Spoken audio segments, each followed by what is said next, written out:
Welcome to this video on adding an end screen onto your YouTube videos. So if you're watching a YouTube video at the end, sometimes you'll notice that a link to a new video pops up or a subscribe button or something else. Now sometimes the person who's created that video, when they're editing it, they'll have some sort of ending on it. But you can also put end screens and bits of information and subscribe buttons and new links to other videos or even playlists on the end directly in YouTube as well, which is quite useful. So I'm in YouTube Studio and there is a video that I'm getting ready to process in order to schedule onto my channel. You can see I'm in YouTube Studio because you can see it in the top left hand corner. If you do need to get there, remember it's the top right hand corner, clicking on your picture and you'll see YouTube Studio in the list. So as I'm scrolling down, if I go back to the top so you can recognise it from what you might be looking at, as you're scrolling down on the right hand side, what you will see is end screen, and that's what you're going to be looking for. So I'm going to click on end screen and it will pop up. So this is its own pop-up box. When I make changes and click on save, I don't need to click on save in the other screen. It's kind of encompassed in one, which takes a bit of getting used to, and I still forget. So let's have a look at what's going on here. So you can see my video at the bottom. You can see like a little timeline. I've got audio and I've got visuals there. And then at the top, on that top row, on that timeline, that's where I'm going to put my end screen items.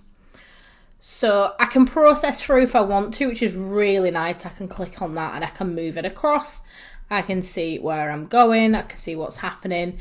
I can also click on play and I can watch as well to make sure I know when the most appropriate place is to put my end screens. Now, if I look in the top left, I've got a few options. I've got a few presets.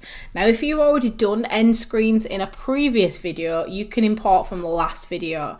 So if you have some consistency there, you can just click on import from last video and use the same ones. You see you've got a couple of options there for a video and a subscribe button, a playlist and a subscribe button, two videos, a video and a playlist, a video, a playlist, and a subscribe. So lots going on in that one. You can always click on plus element to add more things in, and you can also import from a video as well. Let's grab a video and a subscribe so you can see what this looks like. So when I click on video and subscribe, you'll see in the timeline at the bottom, I've got two bars now going on in that top part. You can see a subscribe to Techify Learning, and you can see what's going to pop up on the screen. And you can also see the video is saying the best for the user. Now, if I click on each of those, you can see a little bit more detail. I'm clicking in the timeline. What you can do is you can change this. So it does say best for viewer, but you can change it to most recent upload, or you can change it to a specific video if you'd prefer that. So even though you're selecting from like a preset, you can always change it. So you can let YouTube do its own algorithms and suggest something, or you can be very specific about what video pops up at the end.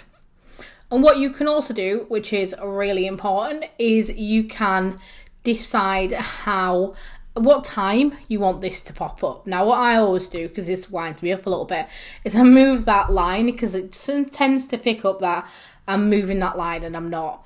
And now you'll see when I hover, I'll move that line again. When I hover over the end of those, I'll see my cursor's changed. And if I click and hold and drag, I can move it and just squeeze it down because I like this to pop up really towards the end. So it's going to pop up there, not that far off when I've finished. But you can decide when you want it to pop up. It's absolutely up to you. But I tend to push it as far as I possibly can so it pops up just before my end screen, because I do have an end screen that's timed on my videos, so that makes really great sense because that pops up just before, so it's almost like it bleeds into it, which is really, really useful.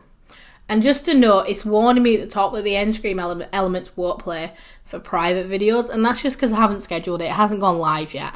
So once it's gone live, this will absolutely be fine. So you can feel free to absolutely go around and play with that. And then in the top right hand corner, you'll see you've got the option to discard changes or save. And I'm going to click on save. so that these changes happen. And remember, I said you wouldn't need to click on save in the previous screen, so just notice the system doesn't look like you've made any changes because the save button is not available, but I promise you it will have remembered what you've just done in this screen, because if I go on to that again, you can see where I am with that. Now, because I've gone onto it again, I just need to discard any changes, but again, it won't have closed it down, it won't have cancelled it. I can click on it again and it will still be there. So really great. Now you can do this when you are processing your videos. You can come back to previous videos and add end screens as well. So you've got lots to play around with, which is really useful.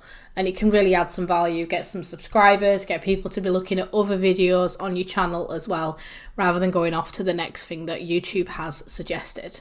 So have a go at that. Don't forget to like and subscribe to the channel and let me know what videos you'd like me to record next.